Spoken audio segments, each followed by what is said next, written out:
زیاتر لە 130 ڕۆژ تێپەڕی و هێشتا حکوومەت پێک نهاتووە و داواکاری پەلە بکەن لە پێکهێنانی حکوومەت چونکە وەزعی کەرکووک و دووس کوڵمات و ناوچە داوەڕاوەکان زۆر خراپ و زۆر باش نییە لەلایەن ئەوەی کە بوونی کورد لەو ناوچانە بووەتە هۆی کێشە و بەناوی خۆتەوە تەنانەت ناتوانانی بە هەموو شێوەیەک ئاڵای کوردستانیش هەڵدەی بە ئازادی خۆت.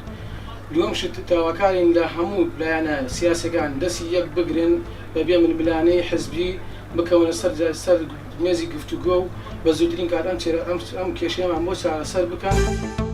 پێم باشە بە زووترین کات حکوومەتی نوێ تەشکیل بکرێ بۆ ئەوەی هاوڵاتیانی هەرێمی کوردستان بە ئیسراعەتی بتوانن بژین. بەڕاستی ئێستا ژیانێکی زۆر ناخۆشە هاوڵاتیانی کوردستان تێدانا.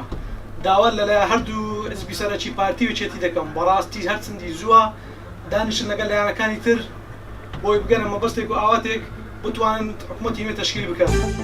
پێم باشە پەڵە بکرێت لە پێکهێنانی کابینەی نوێ حکوومەتی هەرێمی کوردستان بۆ ئەوەی بکەوێتە سەر سکەی خۆی لە خزمەتکردنی فەرمانبەران و هاوڵاتیانی هەرێمی کوردستان.